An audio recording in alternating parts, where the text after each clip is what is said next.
Welcome to Shadow Frames, where forgotten images reveal their darkest secrets. Tonight we examine a photograph that challenges our understanding of both photography and the supernatural, a séance captured in the year 1900 that initially appeared to be nothing more than an elaborate hoax, until modern analysis uncovered something chilling hidden in plain sight. The photograph surfaced recently in the archives of the Metropolitan Society for Psychical Research, nestled within a leather portfolio containing dozens of debunked supernatural claims. Measuring 8 by 10 inches, the silver gelatin print shows a dimly lit Victorian parlor with 7 figures seated around a circular mahogany table, their hands linked in the classic séance formation. The photograph's provenance places it in London at the turn of the century, an era when spiritualism had captured the imagination of both the working class and the elite. The fading sepia tones reveal participants dressed in formal attire, the gentlemen in high collars and waistcoats, the ladies in corseted dresses with their hair meticulously arranged. A medium, identified as Madame Eleanor Wilcox, according to the notation on the back, sits at the head of the table, her eyes closed in apparent trance. For over a century, this photograph resided in the disproven collection. Initial investigators had dismissed it after discovering evidence of double exposure techniques common in fraudulent spirit photography of the era. The blur around certain objects, the convenient shadows, and what appeared to be a crudely manipulated ectoplasm emerging from the medium's mouth all pointed to deception, typical of the charlatans who preyed upon grieving Victorians desperate to contact departed loved ones.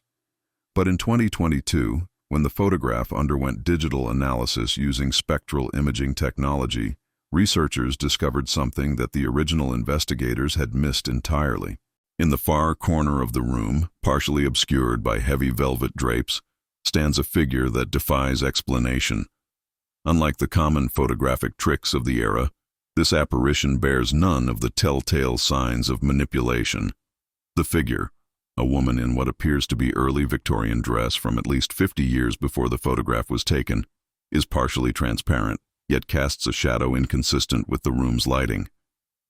Her face is turned 3/4 away from the camera, but what is visible shows an expression of profound distress. Most disturbing is that spectral analysis confirms this figure exists on the original photographic negative in ways that period fakery could not possibly have achieved. The participants in the séance appear unaware of her presence, their attention focused on the medium's performance. Yet there she stands, a visitor perhaps not summoned by the theatrical séance, but present nonetheless. What makes this case particularly unsettling is the verification by 3 independent photographic experts who have confirmed that the techniques needed to create such an image simply did not exist in 1900. The ghost, if we dare call it that, appears in ways that defy the photographic knowledge and technology of the time. Who was this apparition? Why did she appear in a séance that was otherwise fraudulent? And perhaps most disturbingly, if the medium was indeed a charlatan, what force actually answered the call that night in 1900 when no one was looking? The Metropolitan Society for Psychical Research's archives yielded further information when researchers delved deeper into Madame Wilcox's history. She had been a fixture in London's spiritualist circuit during the late 1890s, conducting séances for the grieving and curious alike from her Bloomsbury parlor. Society records indicate she had been investigated twice prior to the photographed séance, once in 1897 and again in 1899, both times concluding her methods were fraudulent. Her techniques were well documented. Hidden assistants would move objects. Strategically placed mirrors would create floating reflections, and prearranged information about attendees allowed for convincing messages from beyond. The photograph's file contained a handwritten confession from her former assistant, one Thomas Merrick, detailing the elaborate system of wires and pulleys installed beneath the floorboards of her séance room. What makes the spectral figure even more compelling is its location. Positioned in a corner that, according to the building's original floor plans, obtained from London municipal archives, once contained a servant's stairwell in the house's earlier configuration. The structure at 17 Carrington Street had been remodeled in the 1870s, converting what had been a family residence into apartments with Madame Wilcox occupying the ground floor. Dr. Evelyn Hardwick, The photographic forensics specialist who led the 2022 analysis notes something particularly unusual about the apparition's clothing. The figure wears what appears to be a maid's uniform from the 1840s or 50s, with distinctive pleating and an unusual brooch at the collar that was catalogued in our reference materials as belonging to the household staff of the Montgomery family, the original owners of the building. Parish records confirm that a young servant named Catherine Embry died on the premises in 1844. The cause listed was fall from height, and her burial documentation was signed by Lord Montgomery himself.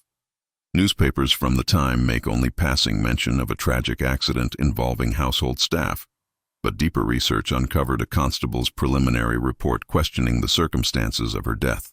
The photographic analysis becomes more disturbing when examining the spectral figure's neck and face. Enhanced imaging reveals what appears to be severe bruising around the throat, inconsistent with injuries sustained in a falling accident but consistent with manual strangulation. The distress in her expression takes on new significance in light of these findings. Perhaps most chilling is the discovery made by architectural historian Maurice Pemberton, who identified that the figure stands precisely where the top of the servants' staircase would have been located before renovations, the exact spot where Catherine allegedly fell to her death. Skeptics suggest the photograph might still be explained by some unknown technique pioneered by a particularly gifted fraudster ahead of his time. Yet 3 questions remain unanswered. Why would Madame Wilcox, a known charlatan who used crude tricks, suddenly employ a sophisticated technique never replicated by her contemporaries? Why would she include a figure that none of her séance participants apparently noticed? And how did she capture a ghost that perfectly matched the appearance and location of a long-forgotten servant whose violent end had been obscured by time and privilege? The existence of Catherine Embry's ghost raises profound questions about the nature of Madame Wilcox's séances. While the medium's fraudulent methods were well documented, several participants from the photographed session reported unusual experiences that night, experiences that Wilcox herself seemed genuinely disturbed by. Lady Margaret Pembroke, whose diary was recently discovered among her family's estate papers, wrote of the evening, "Something peculiar transpired during Wilcox's performance. Though I entered as a skeptic, prepared for the usual theatrics, there came a moment when the temperature plummeted so severely that frost formed on the inside of the windows. Madame Wilcox herself appeared startled, her facade momentarily cracking as she glanced repeatedly toward the corner by the velvet drapes. The candles flickered violently, though no draught was present." This account aligns with statements from 2 other attendees who described an overwhelming sense of sorrow permeating the room. Sir James Thornfield noted in correspondence to the Society that Wilcox seemed to lose control of her own séance, growing pale and trembling visibly when the cold descended. The photographer, Reginald Huxley, was a Society plant, engaged specifically to document and later expose Wilcox's methods. His field notes, previously overlooked, reveal something fascinating. Expose the plate for 18 seconds as instructed. Strange anomaly during exposure. Camera grew exceedingly cold to touch. Apparatus functioned normally otherwise. Most telling is what happened to Madame Wilcox after this séance. Society records indicate she abruptly ceased her spiritualist practice the very next day. She sold her equipment, canceled all scheduled sessions, and within a fortnight had relocated to Cornwall. A letter discovered in her sister's correspondence suggests Wilcox had been deeply shaken, writing, "I have glimpsed something genuine amid my fabrications, and it has shown me the profound disrespect of my charade. Some doors once noticed cannot be closed again. I shall not mock the departed any longer." The Montgomery family records, housed in the National Archives, contained additional information about Catherine Embry that contextualizes the apparition's appearance. Lord Montgomery's second son, Edward, had been implicated in inappropriate relations with household staff. Several maids had been dismissed after making slanderous accusations against the young man. Catherine's personal effects, inventoried after her death, included a sealed letter addressed to her parents that was never delivered. Lord Montgomery made a substantial donation to the parish following Catherine's death, specifically funding improvements to the pauper's cemetery where she was interred. His private journal, accessed through his descendants' permission, contains a cryptic entry dated 2 weeks after Catherine's death. £500 to Reverend Stillwell has ensured discretion. Edward sails for India next week. The matter is concluded. The question remains, was Madame Wilcox's séance fraudulent in intent, somehow the catalyst that allowed Catherine Embry to manifest? Did the collective energy of the participants, focused on communicating with the dead, inadvertently create conditions for a genuine supernatural occurrence? Or had Catherine's spirit been present all along, awaiting someone, anyone, to finally witness the truth of her fate, even if caught accidentally in the background of a charlatan's performance? The photograph from the 17 Carrington Street séance triggered renewed interest in the building's history.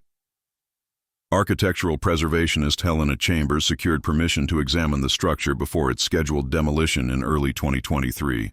What she discovered in the sealed basement challenges not only our understanding of Catherine Embry's death, but also Madame Wilcox's sudden retirement from spiritualism. The original servants' stairwell had been walled off rather than removed during the 1870s renovation, Chambers explained. When we opened that sealed space, we found a small chamber containing preserved evidence that someone had attempted to conceal a violent crime. Behind the hastily constructed brick wall, investigators discovered a section of wooden steps with dark stains still visible in the grain. Forensic analysis confirmed the presence of human blood consistent with the time frame of Catherine's death. More disturbing were the personal effects found beneath the lowest step. A woman's hairpin, a torn piece of clothing matching period servant attire, and most significantly, a man's monogrammed cufflink bearing the initials E.M., Edward Montgomery. The hidden chamber also contained something unexpected, a small photography studio. Equipment dating to the 1890s suggested someone had been using the concealed room long after it had been officially sealed off. Among the items recovered was a journal belonging not to Madame Wilcox, but to Reginald Huxley, the photographer planted by the Society. His private writings tell a remarkable story. Huxley had discovered the hidden chamber while investigating the building before the séance. More shocking still, he had been conducting his own experiments with early infrared photography in that very space, attempting to capture images not visible to the naked eye. I have been photographing the stairwell nightly for 3 months. One entry reads, "There is something present that registers on my plates, though invisible to my eyes. The figure of a young woman manifests most clearly during the new moon. My scientific mind rebels against this conclusion, yet the evidence mounts with each exposure." This revelation suggests an astonishing possibility. Huxley knew about Catherine's ghost before the séance and had specifically requested to photograph Wilcox's performance, anticipating the conditions might draw out the apparition he'd been documenting in secret. The Metropolitan Society's current director, Dr. Eliza Northcott, believes this explains the photograph's anomalies. Huxley used standard equipment during the séance but prepared his plates using techniques he'd developed in his infrared experiments. He created a photograph specifically designed to capture what he already knew was there. Most chilling is the final entry in Huxley's journal, dated 1 day after the séance. "She has shown herself to others at last. My correspondence with Wilcox confirms she saw what my camera captured. The truth of the Montgomery crime can no longer remain buried. I take my evidence to Scotland Yard tomorrow." Huxley never arrived at Scotland Yard.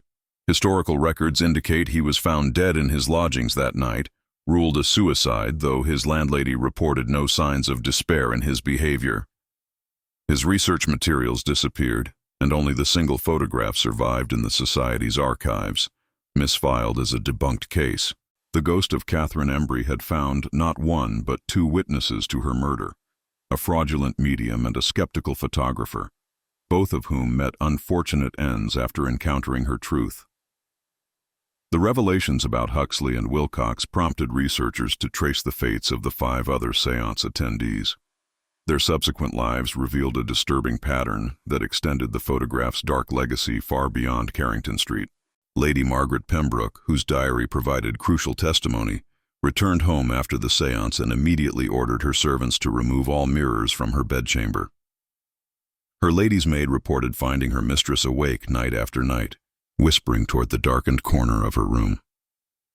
Within 3 months, Lady Pembroke had committed herself to Thornfield Asylum, where she repeatedly drew the same image, a servant girl on a staircase with a tall male figure looming behind her. She died there in 1907, never having returned home. Sir James Thornfield sold his London properties within a fortnight of the séance and retreated to his country estate. Household staff reported he refused to enter any room alone and installed gas lighting in every corridor, keeping them illuminated day and night. His personal physician noted a growing paranoia concerning being watched from stairwells. Most tellingly, he made substantial anonymous donations to organizations supporting the rights of domestic workers, particularly young women in service positions. The remaining 3 attendees, banker Horace Wellington, American industrialist Thaddeus Pierce, and widowed socialite Clara Belmont, all broke their public silence about the séance. However, Wellington's valet recorded his master burning a journal containing troubling accounts of supernatural visitation shortly before Wellington's unexpected death from heart failure in 1902. The Montgomery family archives yielded one final revelation. Edward Montgomery never returned from India, supposedly dying of fever in 1845. Yet diplomatic correspondence discovered in colonial records indicates he was alive as late as 1853, living under an assumed name. His father's private accounts show regular payments sent to Calcutta long after Edward's reported death. More damning still, these payments ceased the same month that Lord Montgomery himself died suddenly, found at the bottom of the grand staircase in his country home, his neck broken in a manner consistent with a fall. Current owners of adjacent buildings on Carrington Street have reported cold spots and unexplained phenomena for decades, unaware of the structure's history. Tenants frequently complained of feeling watched on the stairs and hearing a woman sobbing from inside the walls. Maintenance workers refused to enter certain areas alone, particularly near where the servants' stairwell had been. Dr. Northcott believes the photograph captured more than just evidence of a crime.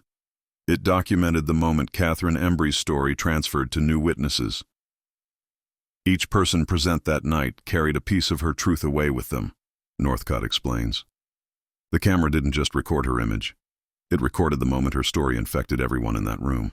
The building at 17 Carrington Street was demolished as scheduled in 2023, but workers halted proceedings when they discovered a skeleton bricked up in a wall near the foundation, a young woman with a broken neck and fingers bent as if clawing desperately at the bricks. Forensic archaeologists identified a fracture pattern inconsistent with an accidental fall, but matching precisely with defensive wounds from an attack. In the rubble nearby, they found something impossible, a photographic plate, somehow preserved despite the destruction, showing Catherine Embry standing at the top of her stairs, looking directly at the camera, no longer turning away. The demolition of 17 Carrington Street should have brought closure to Catherine Embry's tragic story. Instead, it set in motion a chain of events that suggest her haunting extends beyond physical boundaries. 3 workers present during the discovery of her remains have since reported identical nightmares, dreams where they find themselves as servants in a Victorian household, unable to escape an upstairs corridor while footsteps approach from behind.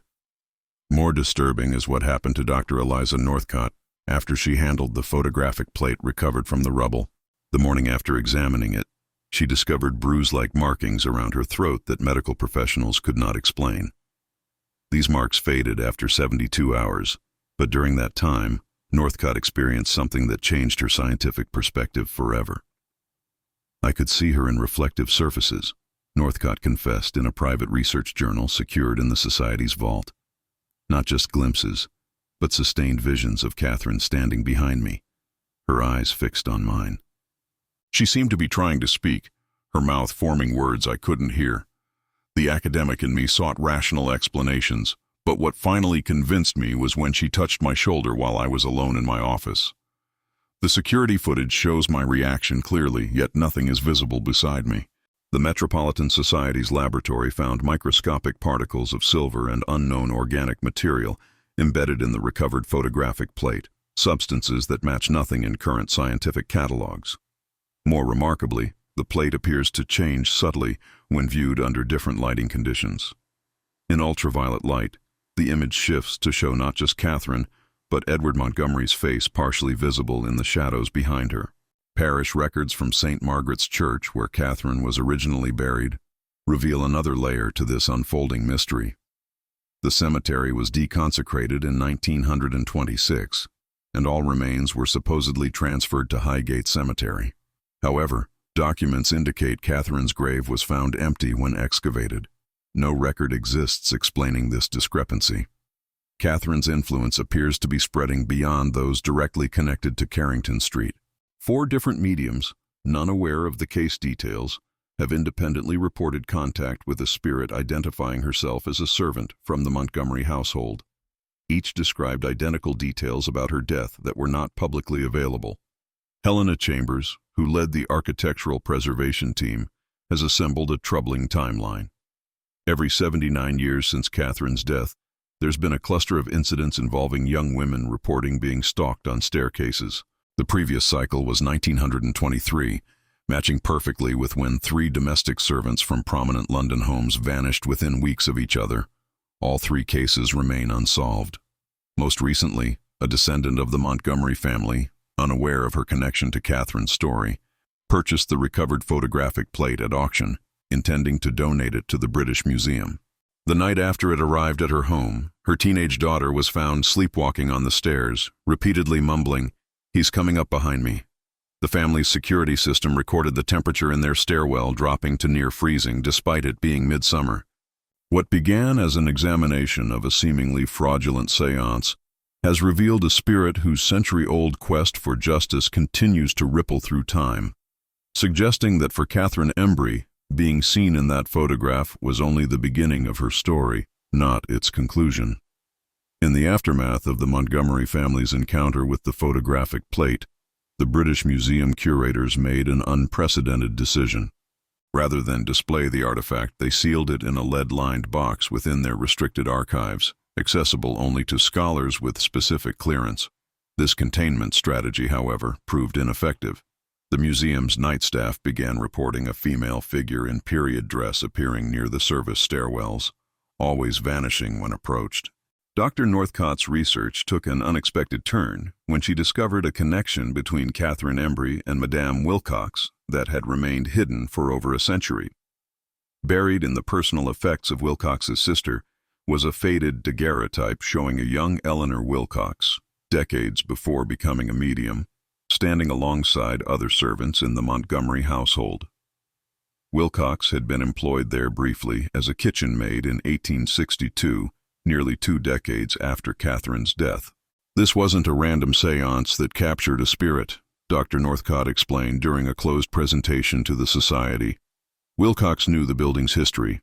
Her fraudulent career may have been built around a genuine traumatic experience from her youth, hearing or perhaps even seeing Catherine while working in that house. Handwriting analysis of Wilcox's personal letters revealed something equally disturbing. The script in her later correspondence, particularly after the fateful séance, shows subtle similarities to samples of Catherine's handwriting found in the Montgomery household records.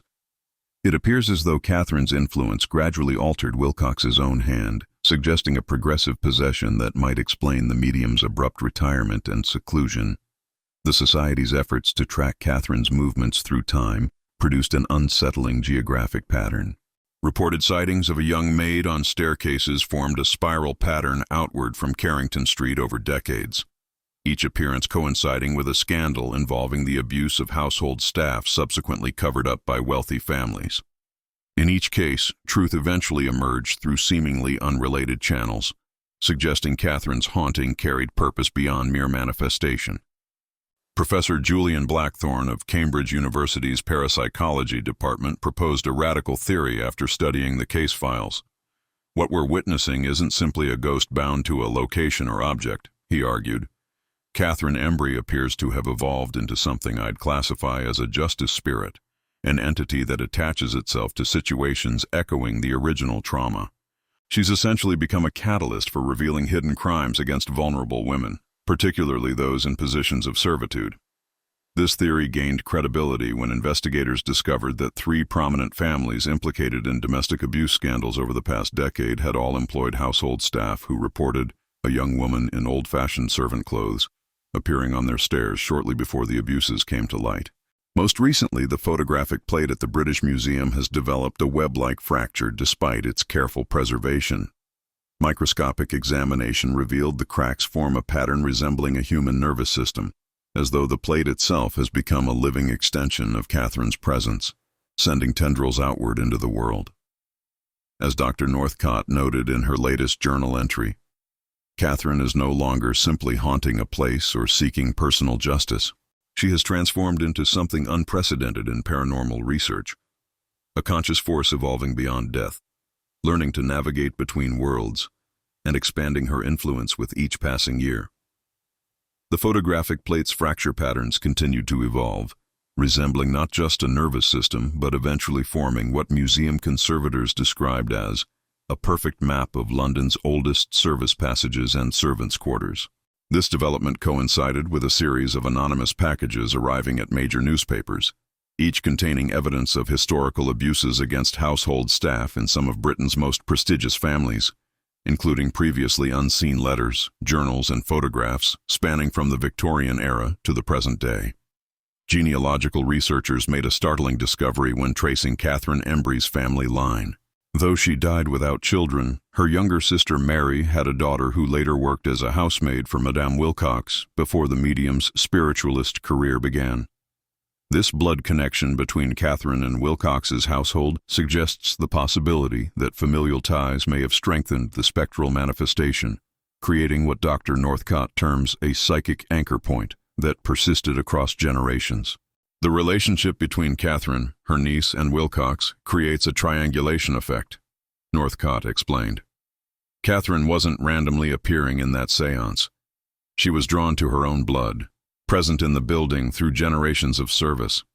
The Metropolitan Society's investigations took an alarming turn when they discovered that 7 descendants of séance participants have all independently reported waking with unexplained bruising around their throats, identical to the marks found on Catherine's remains, and those that temporarily appeared on Dr. Northcott.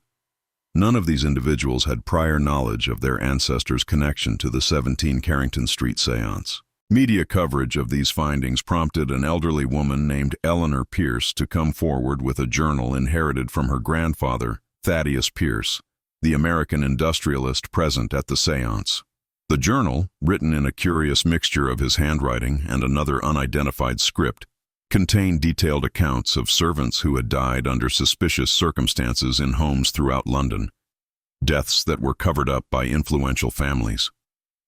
My grandfather never spoke of the séance, Eleanor explained, but he established one of America's first workers' rights organizations specifically focused on protecting domestic staff upon his return to Boston. The foundation continues to this day, though few know it originated from his experience in that London parlor. Most disturbing is the recent observation that the surviving photograph of the séance appears to be changing. Digital scans taken at 6-month intervals show Catherine's figure becoming progressively more distinct, while the séance participants slowly fade, as though she is drawing energy from their images. The latest scan shows her now facing fully forward, her expression no longer one of distress, but of grim determination. Dr. Northcott's team has identified 23 current households in London where staff have reported feeling watched on staircases. Each residence built on land, once owned by families connected to the Montgomerys through business or marriage. In an unprecedented move, the Society has begun quietly approaching these families, not to investigate paranormal activity, but to examine their treatment of household employees. Catherine is no longer simply haunting, Dr. Northcott concluded in her latest report. She's hunting. The exhibition Spectral Evidence, A Century of Paranormal Photography, opened at the Royal Academy to unprecedented crowds, with Catherine Embry's séance photograph as its controversial centerpiece. Despite Dr. Northcott's objections, the British Museum had yielded to public pressure, allowing the original print, though not the fractured plate, to be displayed behind specialized glass that dampened what conservators called its energetic signature. On the exhibition's 3rd day, attendance broke records when 4 visitors, unrelated and unknown to each other, collapsed simultaneously while viewing the photograph. Each later described identical symptoms, a crushing sensation of pressure on their throats, followed by the overwhelming smell of damp stone and mortar. Medical examinations revealed petechial hemorrhaging around their necks consistent with asphyxiation, though all recovered fully within hours. Security footage from the gallery revealed something the human eye had missed. During the exact moment of the incidents, the photographic print visibly darkened for precisely 7 seconds, and the temperature around the display case dropped by 14 degrees. More unsettling was the audio recording from the gallery's ambient microphones, which captured a woman's voice whispering words that audio specialists enhanced and identified as, "See me, see all of us." Dr. Northcott's investigation took a personal turn when she received a handwritten letter at her private residence, an address she had kept confidential. The script matched the handwriting found intermingled with Thaddeus Pierce's journal entries. It contained only 4 lines. "The stairs beneath every grand house hide the truths that power would smother. I was first but never last. Look for the others in the walls." Architectural surveys of 6 historic London properties previously owned by Montgomery Family Associates have since discovered concealed spaces containing human remains. Carbon dating places these deaths between 1845 and 1920, each showing evidence of violence deliberately hidden from authorities. More disturbingly, property records reveal these homes were all renovated by the same construction company, owned by a shell corporation that traced back to Lord Montgomery's estate. The Metropolitan Society established Project Stairwell, a confidential registry documenting Catherine-like manifestations. Within 6 months, they recorded 87 incidents across England, each following the same pattern. Appearances near service stairs in historic homes, manifestations witnessed primarily by domestic workers, and subsequent revelations of either historical or ongoing abuses. Media coverage of these findings sparked a national movement examining the treatment of domestic staff throughout British history, bringing scholarly attention to what one historian called centuries of invisible violence hidden within the architecture of privilege. The photograph itself continues its subtle transformation. The medium, Madame Wilcox, once the central figure of the image, has now faded almost completely, while Catherine stands with unnerving clarity. Digital analysis cannot explain this degradation pattern, which defies known photochemical processes. Most recently, specialists noticed another change. Shadows in the background are gradually revealing additional figures, more servants, their expressions mirroring Catherine's increasingly resolute gaze. As Dr. Northcott noted in her latest journal, Catherine was never alone in her suffering. She's bringing others forward from the shadows, creating a chorus of witnesses that can no longer be bricked up, buried, or forgotten. The true séance wasn't in 1900. It's happening now, and we are all being made to listen. The Royal Academy exhibition closed prematurely after a fire suppression system mysteriously activated, soaking the gallery containing Catherine's photograph. Curiously, every exhibit was damaged except the séance image, which remained perfectly dry despite water cascading down the walls around it. This seemingly impossible occurrence drew the attention of Dr. Amelia Hargrove, a material physicist who had previously dismissed the paranormal aspects of the case. The photographic paper exhibited hydrophobic properties unlike anything in our scientific literature, Dr. Hargrove explained in her subsequent report.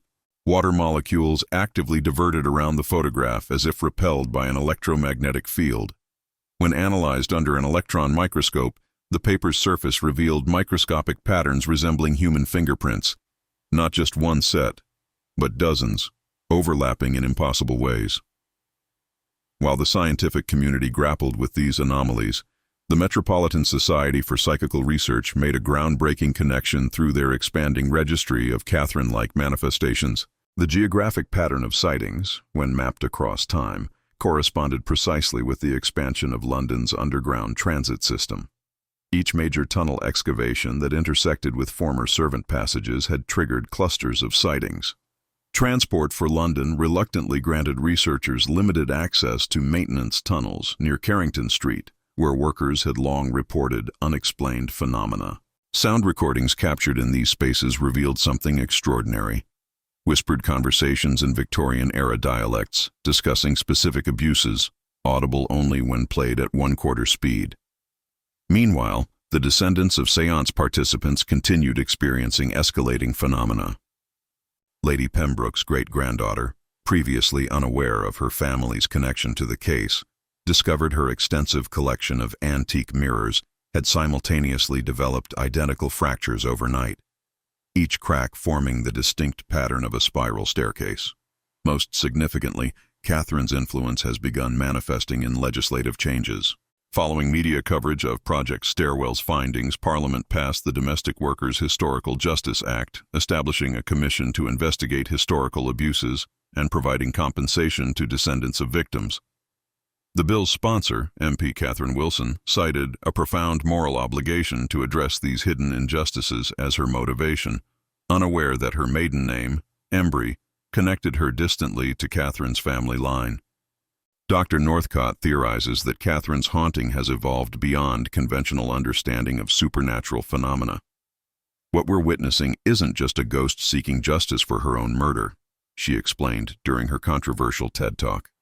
Catherine has become a focal point for a collective consciousness, the accumulated trauma of thousands of servants whose stories were erased from history.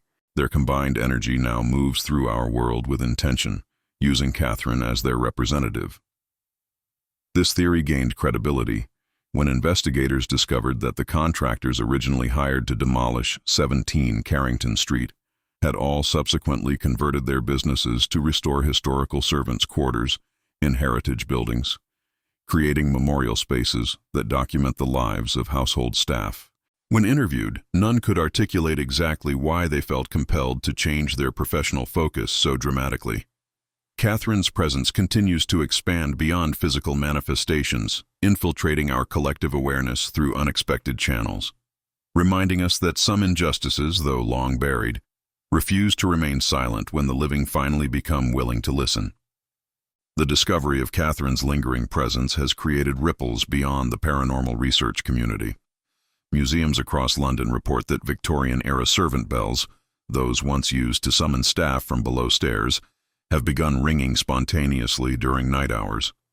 Security footage captures the bells moving on their own, always at precisely 3:44 in the morning, the time Catherine's death certificate recorded her passing. Textile conservators working with period uniforms from domestic service collections note an unexplained phenomenon. Clothing items develop faint impressions that resemble bruising patterns, particularly around the neck and wrist areas where servants were most vulnerable to abuse. These markings appear temporarily before fading, leaving no chemical trace or damage to the fabric. The British Library has established the Catherine Embry Archive, digitizing previously overlooked documents related to domestic service. During this process, archivists discovered a pattern hidden in plain sight. Household inventories from prominent Victorian families often recorded fewer servants' uniforms than staff members listed on payrolls. This discrepancy suggests servants who disappeared were simply erased from records, their existence denied through bureaucratic manipulation. What makes Catherine's case exceptional isn't just her manifestation, explains social historian Dr. Victoria Langhorne, but how it forces us to confront the systematic erasure of servant narratives from our historical understanding. These weren't isolated incidents, but rather an institutional practice of rendering certain lives disposable. The Montgomery family descendants, facing mounting evidence of their ancestors' crimes, have taken an unprecedented step by opening their private archives completely to researchers.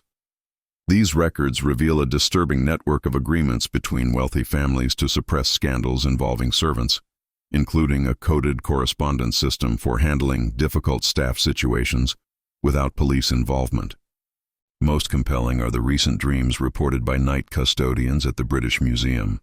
5 employees, working different shifts and unknown to each other, separately documented dreams of a young woman in servant's attire, leading them through narrow passages beneath London's wealthiest neighborhoods. In each dream, she stops at specific locations, pointing to the walls without speaking. Mapping these dream locations against historical property records revealed each spot corresponded to a household with documented suspicious deaths of servants between 1840 and 1900. Catherine's influence appears to be evolving from haunting to instruction, guiding the living toward evidence long concealed. Urban archaeologists, following these dreamers' maps, have petitioned for ground-penetrating radar surveys at 3 locations, believing Catherine is directing them to additional concealed remains. The Metropolitan Society's acoustic research team has developed an algorithm to detect what they term spectral frequencies in ambient recordings made in historic homes. When isolated, these sound patterns form fragmentary sentences in period working-class dialects, predominantly female voices discussing specific incidents of abuse. Most frequently captured is a phrase that linguists have translated from Victorian servant vernacular. The stairs remember what the records forget. As Catherine's presence continues manifesting across London, she is transformed from a simple ghost into something unprecedented, a collective memory demanding acknowledgement, using modern technology as her medium, just as surely as Wilcox once used séance tables and darkened rooms. The manifestations linked to Catherine Embry have expanded beyond London, creating what paranormal researchers now call sympathetic hauntings in service quarters across England. At Thornfield Manor in Yorkshire, a former lady's maid named Dorothy Walsh, now 93 years old, came forward with a weathered journal she had kept hidden since 1929. "I wasn't the first to see her," Dorothy explained, her hands trembling as she surrendered the leather-bound book. "Every girl who worked the North Wing stairs had encountered her at some point. We called her the Warning Lady, because she only appeared to maids who were in danger from the master or his sons." The journal documented 17 appearances over 6 decades, each preceding an attempted assault on female staff. More remarkably, it contained pressed flowers, forget-me-nots, that Dorothy claimed materialized on the servants' hall table whenever Catherine manifested. "She couldn't always stop what was happening," Dorothy whispered, "but she made sure we weren't forgotten afterward." Botanical analysis of the preserved flowers revealed anomalies that defy explanation. Though over 90 years old, the specimens contain cellular structures that remain alive, despite being separated from roots and soil. Under microscopic examination, the petals show minuscule patterns resembling fingerprints, identical to those found on the séance photograph. Dr. Northcott's investigation took a startling turn when her research assistant discovered that Reginald Huxley, the photographer who captured Catherine's image, had been conducting experiments with a camera modification he called the Soul Apparatus. His partially burned notes, recovered from his landlady's attic, describe a technique for extending exposure into the realm beyond physical light. Most revealing was Huxley's final notation: "The apparatus functions not as I intended. Rather than merely recording spirits, it seems to strengthen their presence in our world. With each exposure, the subjects become more tangible. I fear I have not created a camera, but a doorway." This revelation coincides with reports that digital copies of Catherine's photograph create unusual effects on electronic devices. Computers storing the image experience power fluctuations precisely at 3:44 each morning.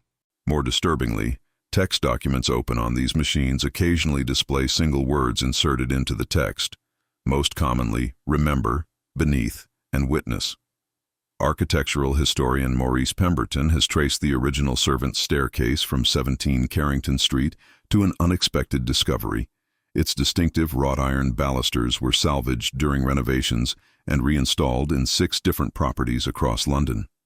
Each location has subsequently reported Catherine-like manifestations, suggesting her presence can attach to physical objects once connected to her trauma.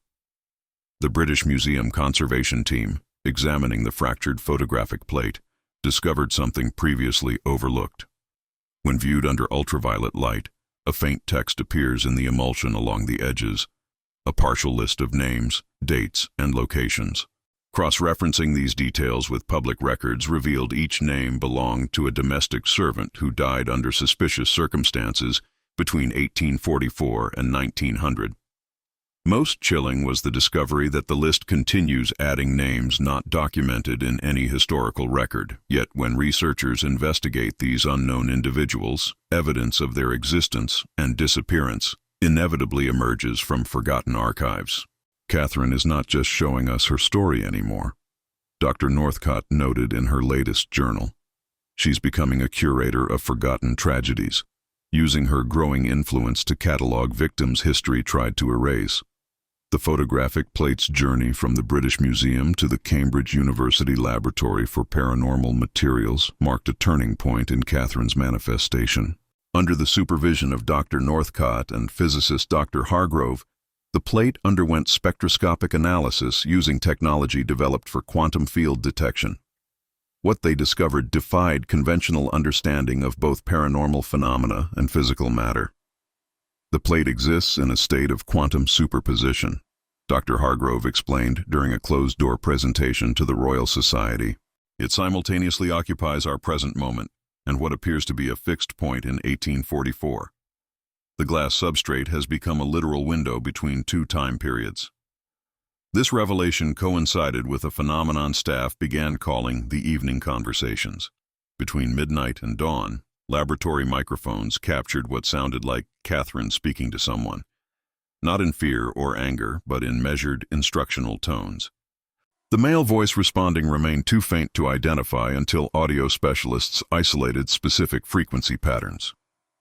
"We believe Catherine is communicating directly with Reginald Huxley across time," Dr. Northcott revealed. Not his ghost, but rather his living self in 1900, as though the photographic plate has created a stable temporal bridge between their two periods and our present. Transcripts of these conversations revealed something extraordinary. Catherine was not simply seeking justice for herself, but was systematically instructing Huxley on how to modify his photographic techniques to capture other forgotten victims. "The servants' passage connects all the great houses," Catherine's voice explained in one recording. "We move between walls they never see, carrying their secrets with us. Your camera must learn to follow these passages."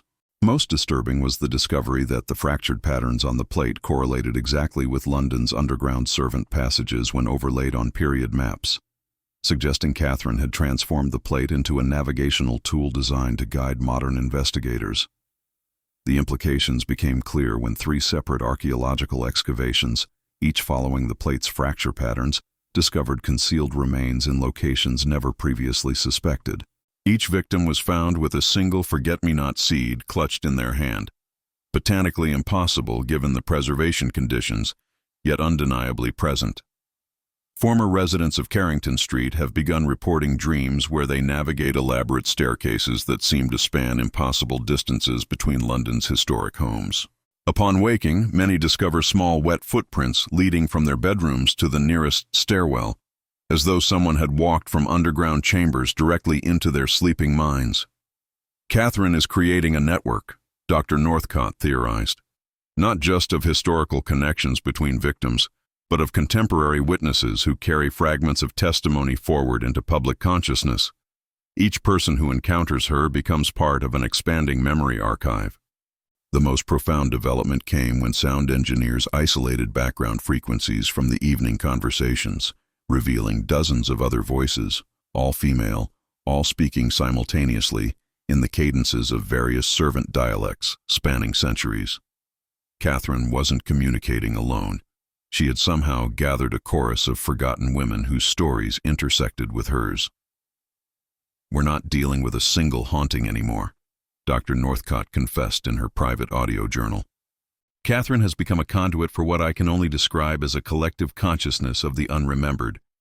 She's teaching them how to be witnessed across time, and they're learning quickly."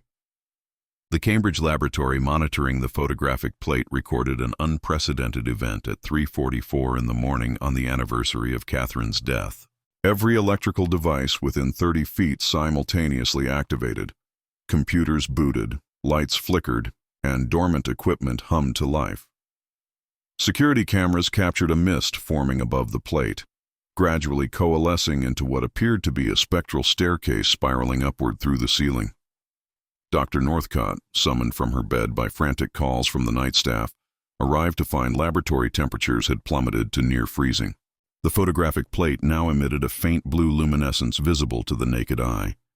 More disturbing was the unmistakable sound of multiple footsteps ascending and descending an invisible staircase that seemed to occupy the exact space where the misty apparition had formed. "It's a convergence," whispered Dr. Hargrove, her breath visible in the frigid air.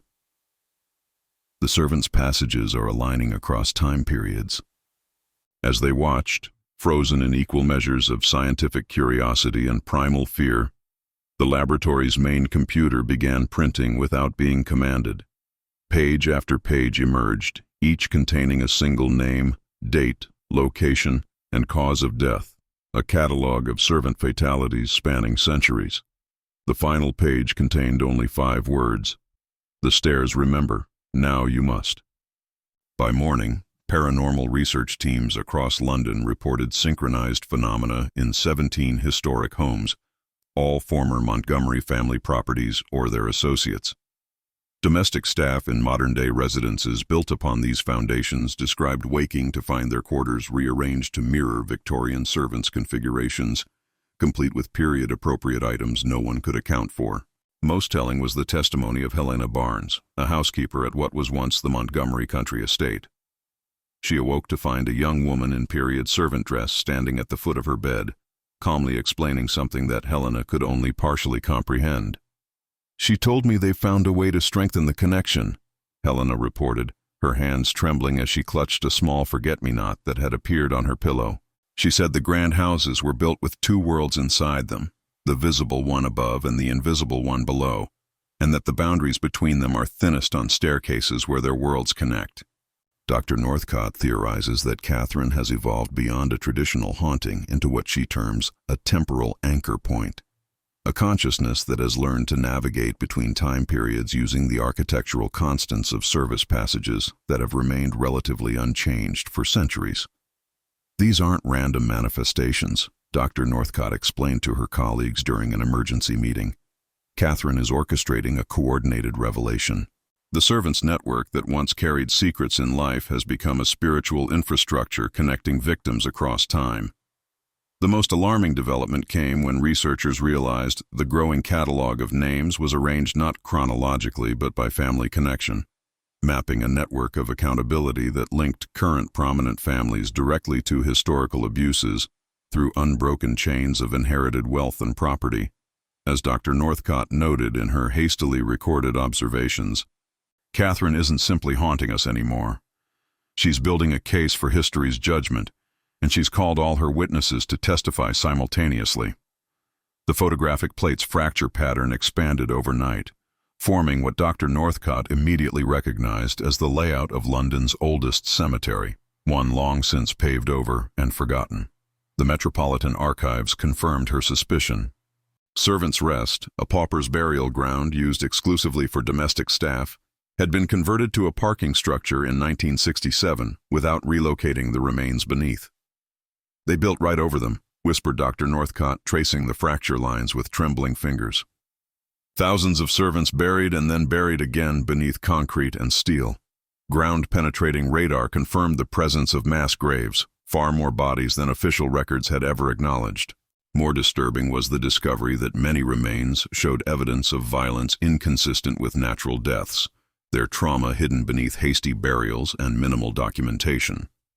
The night following this discovery, custodial staff at 17 different museums across London reported an identical occurrence. Their Victorian servant bell displays rang simultaneously at precisely 3:44. Security footage captured not just the bells moving, but brief manifestations of hands pulling the cords. Dozens of translucent female hands appearing for just seconds before vanishing. Social media exploded with the hashtag "They Remember" as videos of the phenomenon went viral. Within hours, families began coming forward with servants' journals, letters, and personal effects they had inherited but never fully examined, documents that corroborated specific incidents mentioned in Catherine's growing catalog of victims. Lord Richard Montgomery Wells, the last direct descendant of the original Montgomery family, broke centuries of silence in a televised statement that stunned the nation. "My family's wealth was built upon systematic abuse and silencing of those who served in our homes," he announced, visibly shaken. "I've donated our remaining properties to be converted into memorial museums documenting these crimes and established a foundation to locate and compensate descendants of victims." When asked what prompted this extraordinary action, Montgomery Wells hesitated before responding. "She visited me on the stairs of my home. She showed me everything they suffered, not as an accusation, but as a truth that needed witnessing. Dr. Hargrove's team made a breakthrough when they identified the physical mechanism behind Catherine's expanding influence. The photographic emulsion on the plate contained trace elements of silver, iron, and human biological material, creating what Hargrove termed a psychic conductor, that amplified emotional energy from multiple time periods simultaneously. The plate isn't just a record of a moment, Hargrove explained. It's become a portal through which emotional imprints can travel across time. Catherine has somehow learned to use this conduit, expanding it beyond herself to include others who shared her fate. Most remarkable was the transformation in Catherine's manifestations. Witnesses no longer reported seeing a frightened girl fleeing on staircases.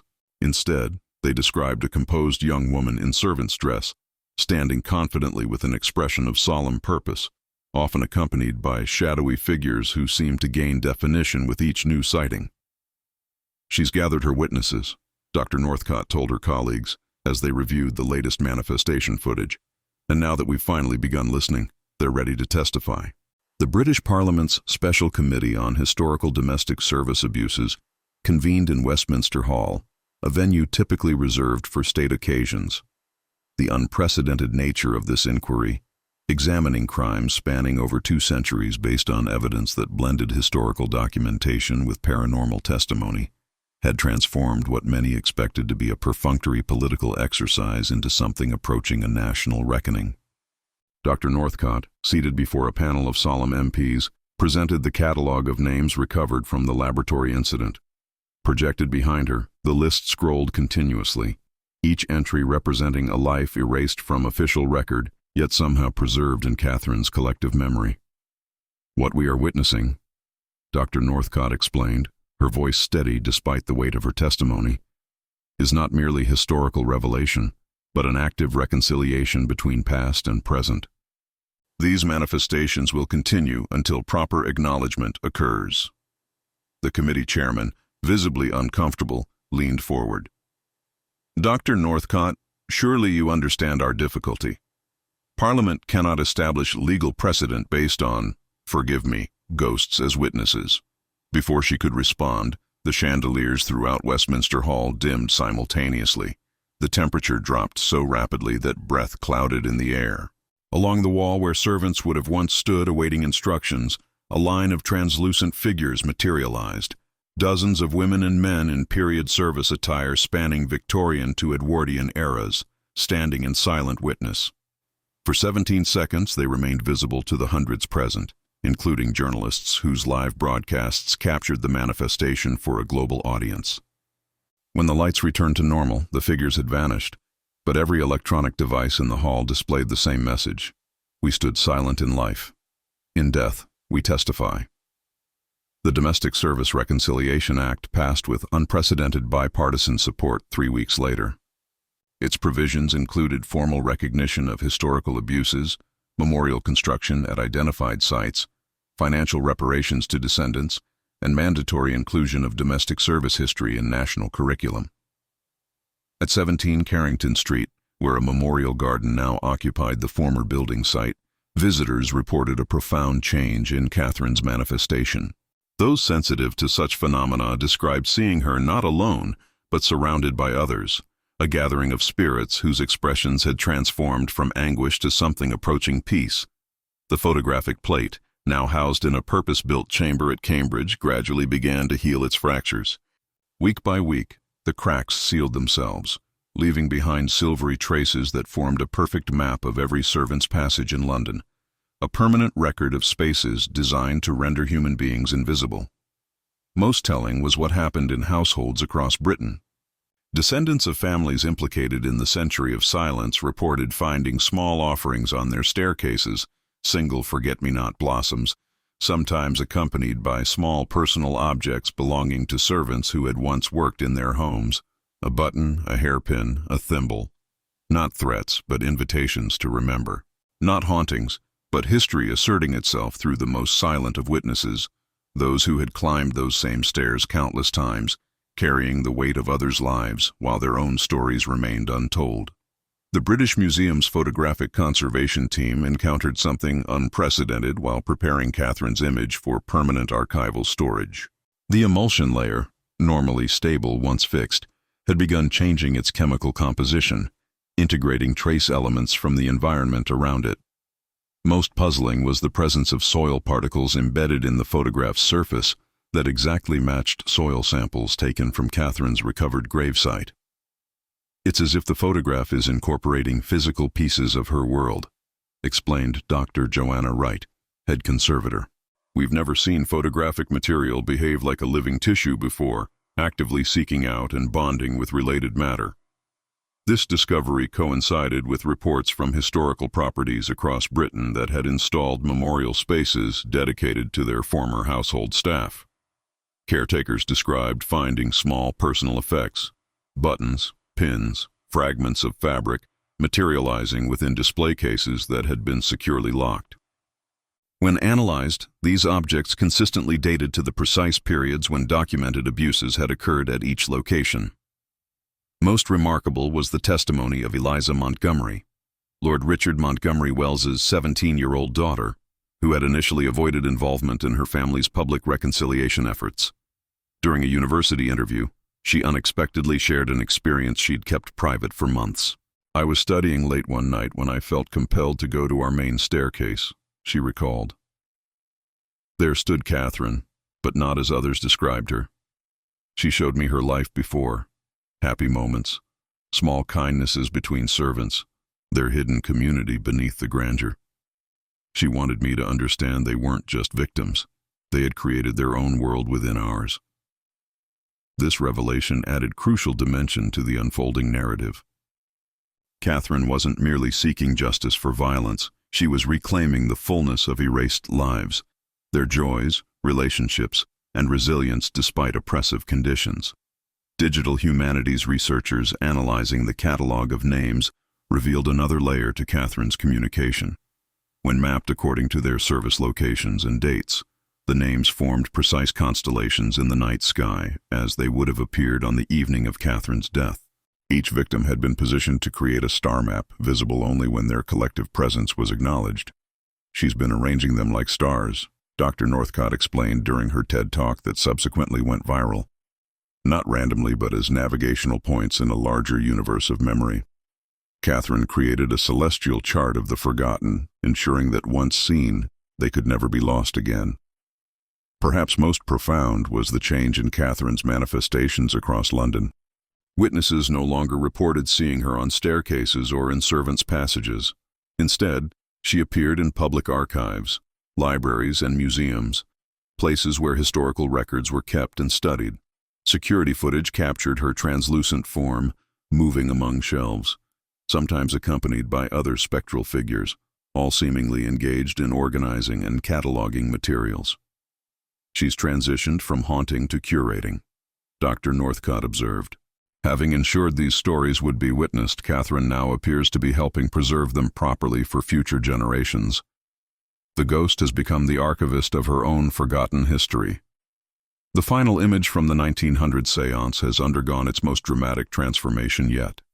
Museum conservators arrived yesterday morning to find the photograph had changed overnight. Catherine now stands not at the periphery, but at the center, where Madame Wilcox once sat.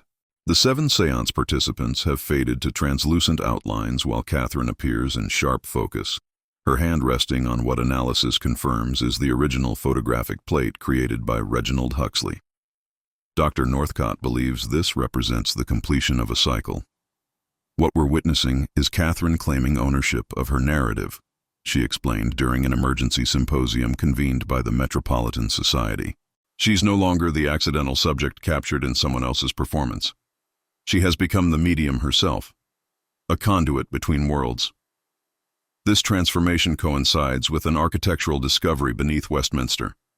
Workers excavating for utilities maintenance uncovered a previously unknown tunnel system that once connected the servants' quarters of 17 major aristocratic homes, a secret network that allowed staff to move between households unseen. Historical records made no mention of this elaborate passage system, yet it corresponds exactly with the fracture patterns that formed on Huxley's photographic plate. The servants created their own hidden London, explained Helena Chambers, a parallel city existing literally beneath the feet of their employers. Catherine isn't just telling her own story, she's revealing an entire concealed geography of service and resistance. Lord Montgomery Wells has funded a comprehensive mapping project of these passages, many of which remain intact despite centuries of development above them. Inside, Excavation teams discovered caches of preserved letters, journals, and personal effects, a subterranean archive maintained by generations of servants documenting both abuses and moments of solidarity among themselves. Most remarkable are the forget-me-nots now blooming along the passages, flowers growing without sunlight or proper soil, their blue petals luminescent in the darkness. Botanical experts cannot explain their presence, yet they flourish specifically in locations where documented violence occurred. The photographic plate's healing process completed itself during last night's spring equinox, where fractures once spread like a web across its surface. Now lies an intricate map rendered in silver traces, not just of servants' passages, but connecting lines to 17 public archives, where documentation of these stories has been preserved through Catherine's influence. Dorothy Walsh, the former lady's maid now approaching her 94th birthday, perhaps expressed it most eloquently when she visited the Cambridge laboratory where the plate now resides. Touching the glass display with gnarled fingers, she whispered, "She's finished building her staircase between worlds. Now anyone who truly wishes to see can walk between then and now." Reports of Catherine's manifestations have ceased entirely in the past week. The spectral figure that haunted London's staircases for over a century appears to have completed her work, transforming from a trapped spirit seeking justice to an architect of historical recovery. Catherine hasn't departed, Dr. Northcott insists. She simply changed states, from hidden victim to visible witness to active curator, and now she exists as memory itself, properly preserved and acknowledged. No longer a ghost, but a foundation upon which a more honest history can finally be built. As Catherine's transformation from vengeful ghost to historical curator completed, an unforeseen consequence emerged. Archives across London reported documents spontaneously rearranging overnight, sorted not by traditional cataloging systems, but according to connections only Catherine could perceive. Family records previously scattered across multiple institutions found their way into proximity, revealing patterns of abuse that crossed generational and class boundaries. The photographic plate, now stabilized in its transformed state, began attracting peculiar visitors. People with no apparent connection to Catherine or the Montgomery household arrived at the Cambridge laboratory, each carrying small personal objects, a tarnished button, a frayed handkerchief, a chipped teacup, items they claimed had called to them from attics and forgotten storage boxes. When placed near the plate, these objects briefly illuminated with the same blue luminescence as the forget-me-nots growing in the servant passages. She's collecting their belongings, Dr. Northcott realized, creating a material archive to accompany the documented one. The most profound development came from genetic research initiated by the Domestic Service Reconciliation Commission. DNA analysis of remains recovered from the servant burial grounds revealed an extraordinary pattern. Genetic markers from these forgotten domestic workers appeared with surprising frequency in Britain's current population, including several prominent families who had employed them. The boundaries between served and servant were never as absolute as the historical record suggested, explained geneticist Dr. Imani Okafor. Our preliminary findings indicate intimate relationships, some consensual, many certainly not, created bloodlines that connect modern Britons directly to these erased histories. This revelation transformed the reconciliation process from academic exercise to deeply personal reckoning, as thousands discovered their direct lineage, traced back to the very servants their ancestral families had employed, abused, and erased. At Westminster, the special committee's final session closed with an unprecedented ceremony. Representatives from 17 families formerly served by the documented victims gathered alongside descendants of those servants, many just discovering their shared history through the genetic study. Together, they placed personal items from both sides of the service, divide into a time capsule to be sealed within the main staircase of the Houses of Parliament. As the capsule was positioned, witnesses reported a final manifestation, not just Catherine, but dozens of figures briefly visible on the staircase, their expressions now peaceful, their postures no longer submissive but dignified. They remained just long enough for photographs to capture them clearly, these images showing none of the blur or distortion typical of fraudulent spirit photography. The forget-me-nots that had bloomed impossibly throughout London began to wilt the following day. not dying but transforming, their petals falling to reveal seed pods of unusual vitality. Botanical analysis confirmed these seeds carried genetic material impossible to explain through conventional science, their DNA containing fragments identical to samples taken from Catherine's remains.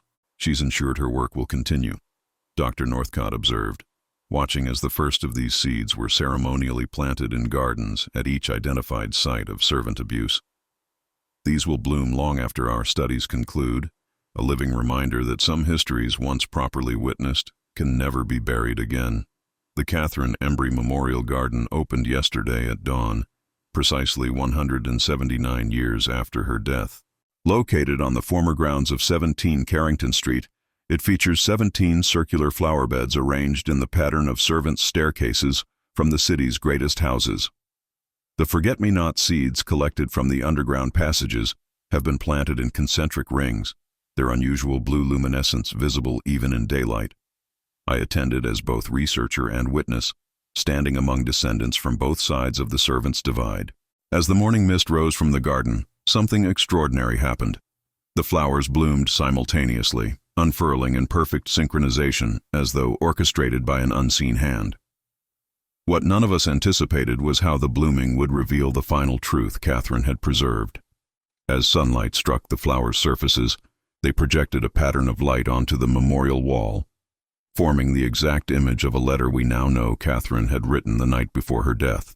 The projection, impossibly preserved in the genetic memory of these flowers, contained the words she never had a chance to deliver. To those who will seek truth when I am gone.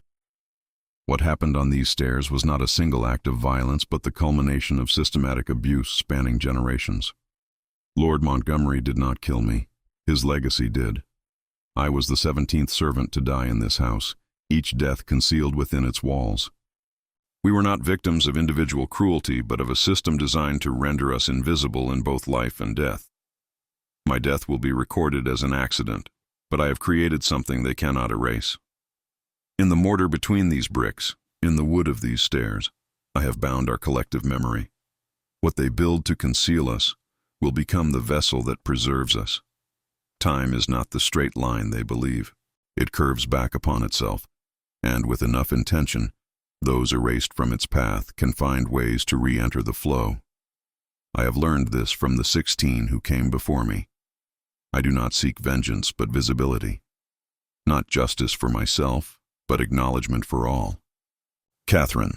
The Metropolitan Society's subsequent investigation of soil samples from the garden revealed microscopic crystalline structures containing what Dr. Hargrove describes as information encoding lattices, physical structures that somehow store emotional and sensory data across centuries.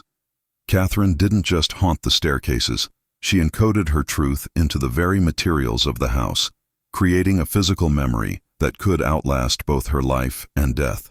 This discovery has upended our understanding of both paranormal phenomena and material science. Catherine didn't need modern technology to preserve her story. She found a method of embedding consciousness into matter itself, a technique apparently passed down through generations of servants who had learned to communicate through means invisible to those they served. As Dr. Northcott noted in her final journal entry, Catherine never needed our permission to be remembered. She simply waited for us to develop the capacity to perceive what had been present all along.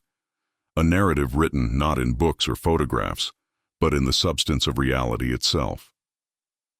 As the revelation of Catherine's encoded memories reshapes our understanding of history and consciousness, universities worldwide have established interdisciplinary programs, merging paranormal research with materials science. Cambridge's Temporal Imprint Department has attracted unprecedented funding, with researchers developing sensors that can detect emotional residue in ancient buildings, technology directly inspired by Catherine's method of embedding memory into physical matter. The 17 gardens planted with Catherine's forget-me-nots have become pilgrimage sites, not just for those seeking paranormal experiences, but for historians, domestic workers' rights advocates, and families reconnecting with long-buried ancestral stories. Tour guides report that digital cameras occasionally malfunction in specific spots, later revealing images of servants from various time periods going about their daily routines, not as frightening apparitions but as ordinary people performing their forgotten labor. Most profound has been the effect on London's architectural preservation priorities. Buildings previously valued purely for their grand public spaces are now being reassessed for the servants' quarters that historians once deemed unworthy of conservation. The Servants' Heritage Trust has purchased 5 threatened properties specifically to preserve below-stairs areas, creating museums where visitors experience history from the perspective of those who maintained these grand houses, rather than those who owned them. Dr. Northcott herself has undergone a transformation perhaps as significant as Catherine's. Once a respected but conventional paranormal researcher, she now moves between scientific conferences and spiritual gatherings with equal authority, having witnessed firsthand the dissolution of boundaries between empirical science and experiential knowledge. Her recent memoir, The Staircase Between Worlds, has sparked debate within the scientific community about the nature of consciousness as something that perhaps cannot be contained by either death or time. Lord Montgomery Wells, seeking personal atonement beyond public gestures, has established a scholarship fund specifically for descendants of domestic workers, enabling education previously denied by generational poverty rooted in service. The program has already identified 3 promising young scientists who trace their lineage directly to Catherine's contemporaries.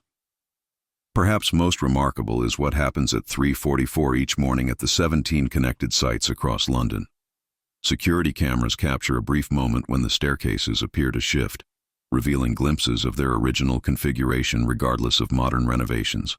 During these moments, acoustic sensors record what sound engineers describe as temporal bleed-through, the ordinary sounds of servants going about their morning preparations, their voices clear enough to distinguish regional accents and occasional laughter.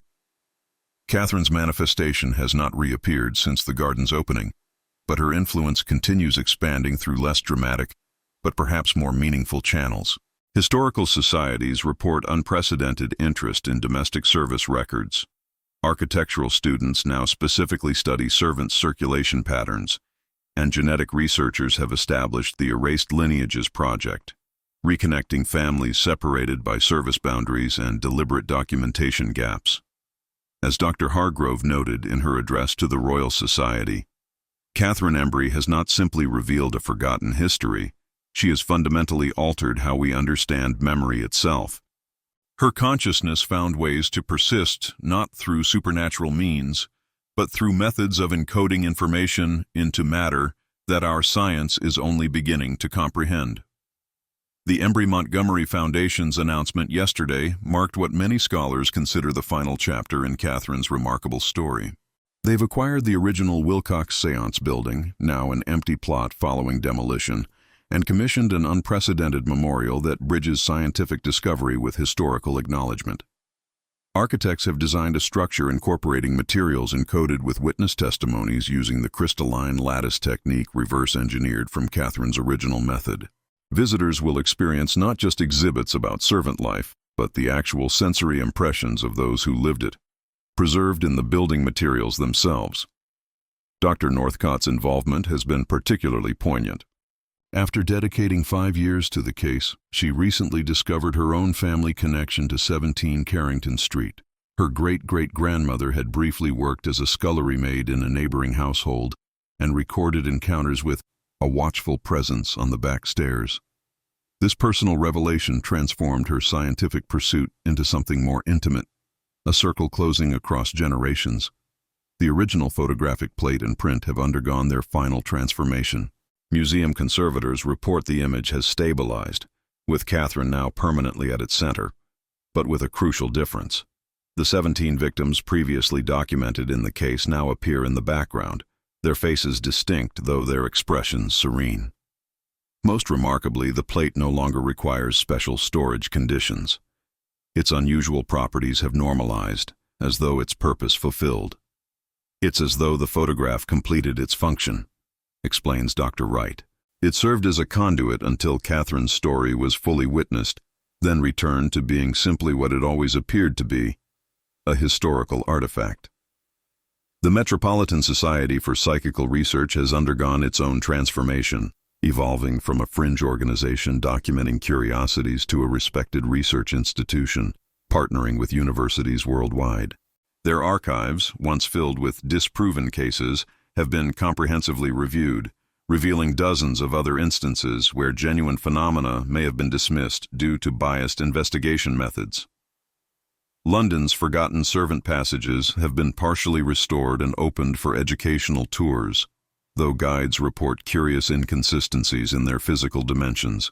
Measurements taken in the morning often differ slightly from those taken at dusk, as though the spaces themselves breathe with memory. Perhaps most fitting is what happens annually on the anniversary of Catherine's death. Households across Britain place forget-me-nots on their staircases, not from fear of hauntings but in acknowledgement of those whose labor built and maintained these spaces. The ritual has spread beyond those directly connected to the case, becoming a national moment of remembrance. As Dr. Northcott wrote in her final case notes, Catherine's journey from trapped spirit to historical curator to embedded memory represents not just a personal evolution, but a societal one. She taught us that the past isn't fixed or separate from our present. It persists alongside us, waiting for the moment when we develop the capacity to properly witness it. The Metropolitan Society's annual conference transformed this year from a scholarly gathering into something approaching a cultural phenomenon. Held in Westminster's Great Hall, the event featured not just academics but descendants of both the Montgomery family and numerous servants whose stories Catherine helped uncover. The culmination was the unveiling of The Servant's Perspective, a revolutionary museum installation that allows visitors to experience historical spaces through the eyes of those who maintained them. What makes the installation unique is its incorporation of the crystalline memory structures derived from Catherine's technique. Through specialized viewing portals, visitors can momentarily perceive the temporal overlays that Catherine herself manipulated, glimpses of servant life playing out like echoes across centuries. Children report seeing these echoes more clearly than adults, often describing interactions and conversations their parents cannot perceive. The medical community has taken interest following reports that individuals with certain neurological conditions experience the temporal overlays without technological assistance. Dr. Eleanor Finch, a neurologist specializing in synesthesia, has documented 17 cases of patients who can read emotional imprints directly from historical objects, a capacity she terms temporal sensitivity that may have existed throughout human history but was dismissed as delusion or superstition. What Catherine discovered wasn't supernatural, Dr. Finch explained during her presentation. She simply accessed perceptual capacities that exist within certain neurological architectures. Some servants likely developed these abilities as a survival mechanism, creating a hidden communication network within households where open speech was dangerous. The Forget-Me-Not Gardens have yielded another discovery that bridges science and memory. Their root systems have formed connections beneath London that mirror the servant passage networks exactly, creating what botanists call a mycelial memory map that somehow transmits information between distant locations. Soil samples reveal microscopic structures that store and transmit data in ways that defy current technological understanding. Most poignant are the 17 pendants created from glass recovered from Huxley's original photographic plates. Each contains a microscopic portion of the emulsion that captured Catherine's image, set in silver harvested from the original fixative solution. These pendants have been presented to representatives from domestic worker organizations worldwide, symbolizing how Catherine's revelation has expanded beyond British borders to acknowledge servant histories globally. Yesterday, as twilight fell across London, something remarkable happened at all 17 connected sites simultaneously. For precisely 17 minutes, visitors reported the boundaries between past and present seemed to dissolve completely. Modern observers found themselves fully perceiving their historical counterparts, not as ghosts or apparitions, but as fellow humans occupying the same space across different temporal planes. No recording devices captured this phenomenon, but hundreds of witnesses described identical experiences, servants from various eras going about their duties, acknowledging modern visitors with simple nods or smiles before returning to their tasks. Among them walked a young woman in an 1840s maid's uniform who paused at each location, seeming to verify that all was in order before moving on. As Dr. Northcott prepares to present her final comprehensive analysis tomorrow, Catherine's legacy extends far beyond the haunting that first captured public attention. What began as a ghost story has evolved into something more profound, A fundamental reassessment of how memory, history, and consciousness intersect across the boundaries we once believed separated the living from the dead, the remembered from the forgotten. The photograph that began our journey sits before me now, displayed not behind museum glass, but in an ordinary silver frame on my desk at the Metropolitan Society. I keep it as a personal reminder of what we almost missed, a truth that waited patiently in the background while we focused on the obvious frauds in the foreground. Today marks the 5th anniversary of the Catherine Embry Memorial Gardens opening. The forget-me-nots have spread beyond their original boundaries, appearing in unexpected places throughout London, between cobblestones outside former servant entrances, along the edges of grand staircases in public buildings, and most tellingly in the cracks of sidewalks where servants once walked daily between households. I visited 17 Carrington Street this morning before dawn. Standing where Catherine's life ended and her extraordinary journey began, I witnessed something the public accounts have never captured. As the first light touched the garden's eastern edge, the flowers briefly displayed what appeared to be fingerprints. Thousands of them, illuminated in bioluminescent blue, each unique and perfectly preserved. They remained visible for exactly 17 minutes before fading with the rising sun. Dr. Hargrove's team continues analyzing samples from these flowers. Yesterday, they announced that the DNA sequences contain unexplainable patterns that, when mapped visually, resemble written language. Preliminary translations suggest they contain names, thousands more than we initially documented, each encoded at the molecular level within these living memorials. The Montgomery family archives, now fully digitized and publicly accessible, revealed something I've told no one until now. Lord Montgomery's private journal contained a final entry dated the night before his fatal fall down his country home's staircase. He wrote only, "She stood on the landing tonight, not accusing, merely waiting. I have delayed our reunion too long."